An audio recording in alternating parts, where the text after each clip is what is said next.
Good evening. तर आजच्या ब्लॉगची सुरुवात सायंकाळच्या चहापासून झाली आहे. तर मस्त असा अद्रक घालून गरमागरम चहा ठेवला आहे मी. अशा पावसात ना चहा थोडा तरी प्यावाच वाटतो, त्याशिवाय असं फ्रेश वाटत नाही. नाही काही तर प्रत्येकाच्या घरात, तर आपल्या सगळ्यांच्याच घरात 2 टाईम तरी चहा होतोच, एकदा संध्याकाळी आणि एकदा सकाळी. तर तसंच आमच्याकडेही 2 टाईम चहा होतो कंपल्सरी. तर हा सायंकाळचा चहा दुपारी 4 ते 5च्या दरम्यान आमचा सायंकाळचा चहा होऊन जातो आणि त्यानंतर आमचं रुटीन सुरू होतं संध्याकाळचं. तर मी इथे ना चहा गाळते मिस्टरांना, मला, आणि त्यांना दिला मग. आणि मग त्यानंतर आपल्या सर्वच गृहिणींचं मग संध्याकाळची कामकाजाची तयारी सुरू होते. तसंच मग माझं सायंकाळचं रुटीन सुरू होतं. ते मी तुमच्यासोबत आज शेअर करते शॉर्टमध्ये थोडं. तर व्हिडिओ संपूर्ण बघा आणि आवडल्यास व्हिडिओला लाईक करा. चॅनलवर नवीन असेल तुम्ही तर चॅनलला सबस्क्राईब करा. तर त्यानंतर चहा वगैरे झाला आणि ना थोडा पाऊस विश्रांती घेतली होती. मग मी थोडा व्ह्यू कॅप्चर केला आणि पक्षी बघा ना कसे आकाशात लगेच निघाले. थोडा पाऊस थांबला तर जणू काही ते सांगतायत घरट्यात राहणं आम्हालाही पसंत नाही जास्त का. तर थोडा पाऊस थांबला आणि लगेच ते आले बाहेर फिरण्यासाठी. आणि मग परीसाठी स्क्रीन टाईम देते मी थोडासा. ती टी व्ही बघते 5-6 नंतर. थोड्या वेळ तिचे सॉन्ग लावून देतो आम्ही आणि ती मस्त टी व्ही एन्जॉय करते. तर तिचे सॉन्ग लावलेले आणि ती बघते. तिला सांगते मी डान्स कर, तर ती डान्स करण्याच्या ऐवजी ना ती बघते बघा.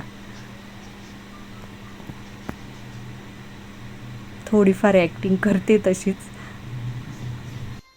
ती ना खूप छान डान्स करते, पण तिच्या सर्व मूडवर असतं. तर आत्ता आहे ना तिचं काहीतरी वेगळंच चाललं होतं. नुसतंच तिला टी व्ही बघायचा होता, तरी थोडीफार नाचत होती. लहान मुलांनाही आपल्याला थोडा टाईम द्यावा लागतो आपला, तर नाहीतर मग चिडचिड करतात ते. तर तिच्यासोबत थोड्या वेळ मी बसते. मग तर टी व्ही लावून दिला होता. त्यानंतर ना मी माझ्या स्वयंपाक वगैरे या कामात व्यस्त झाली का मग तिच्याकडे थोडं बघता नाही येत मला, म्हणून मी थोड्या वेळ सगळी कामं बाजूला ठेवून तिच्यासोबत थोडा टाईम स्पेंड करते. तिलाही छान वाटतं आणि आपलाही थोडंसं असं रिलॅक्स होतं आपण पण लहान मुलांसोबत टाईम स्पेंड केल्यावर. त्यानंतर ती तिचे पझल्स गेम घेऊन बसली. मग ते हे अशा रिंग्स आहेत त्या कलरच्या, यामुळे ना मुलांना कलरची ओळख होते. आपण सांगितलं ना पिंक रिंग टाक, येल्लो टाक वगैरे, मग ती म्हणजे एवढं नाही समजत अजून कलर, पण मग ट्राय करतात मुलं. तर छान गेम आहे हा.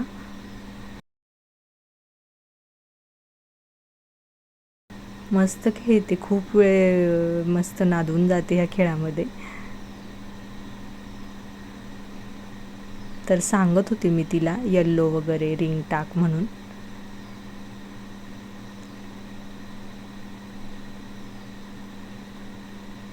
मुलांना आहे ना असे थोडेसे ब्रेन डेव्हलपमेंटचे गेम्स पाहिजेतच, ते अडकून जातात थोड्या वेळासाठी त्यात.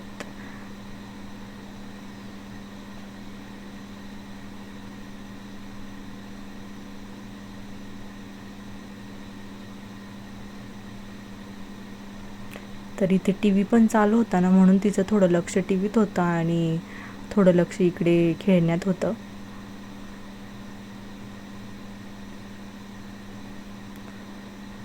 तर झालं तिचं सगळं खेळून वगैरे. त्यानंतर मी माझ्या संध्याकाळच्या कामाला सुरुवात केली. तर देवाला दिवा वगैरे लावून घेतला पहिले. तर 6:30 वाजले होते. दिवा वगैरे धूप वगैरे लावला.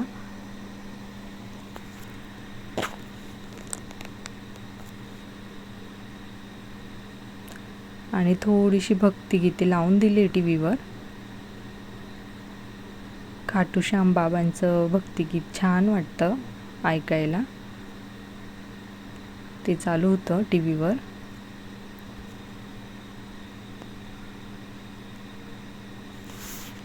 आणि मग मी स्वयंपाकाला लागली. तर एकीकडे आहे ना भात लावून दिलेला होता आणि मला आहे ना कोथिंबीर वडी करायची होती.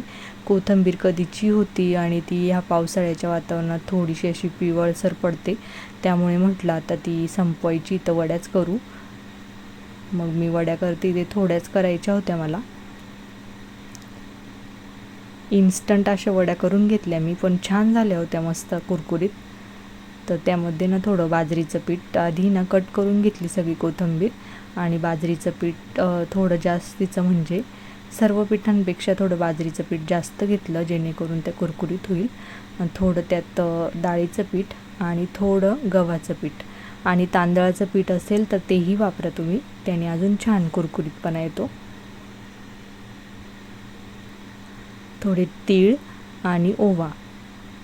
जास्त क्वांटिटीमध्ये करायचं असेल ना तर हिरवी मिरची आणि लसूणची पेस्ट टाकू शकता, त्याने चव छान येते.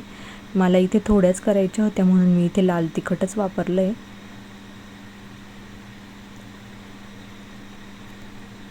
कणिकही भिजवून ठेवलेलं होतं मी. आता मला आहे ना कोथिंबीर वड्या थोड्या आपल्या याच्यासाठी लावून देते मी, शिजवण्यासाठी, वाफवण्यासाठी, आणि मग त्यानंतर भाजीची तयारी करते.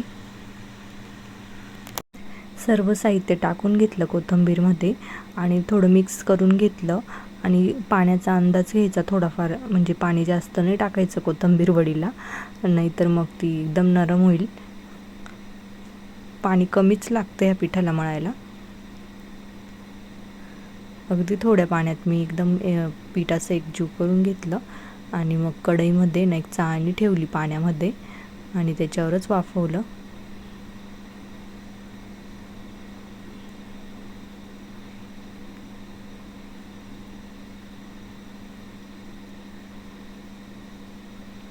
वाफवून कट करून घेतल्या आणि मी तळणार नाही आहे, तर थोड्याशा तव्यावर अशा शॅलो फ्राय करणार आहे. तरी पण छान होता टेस्टला, कुरकुरीत झाल्या होत्या मस्त, बघू शकता तुम्ही. या वरण भातासोबत किंवा मग मी तर आमटी भात केला होता तरी पण छान लागत होत्या. नुसत्या खायला पण छान लागतात कोथिंबीर वड्या. त्यानंतर ना परीचा जेवणाचा टाईम झाला, मग तिला भरवत होते मी. आणि ॲज अ मदर हा रोल इतका कठीण आहे, पण म्हणजे संध्याकाळपर्यंत आहे ना खूप थकल्यासारखं होऊन जातं. सगळ्याच मॉम रिलेट करत असतील माझ्या या वाक्याशी, पण आहे ना या बाळाचं हसू असं पाहिलं ना की सगळा थकवा विसरून जातो आपण. तर असं काहीसं रुटीन असतं माझं सायंकाळचं. चला भेटू नेक्स्ट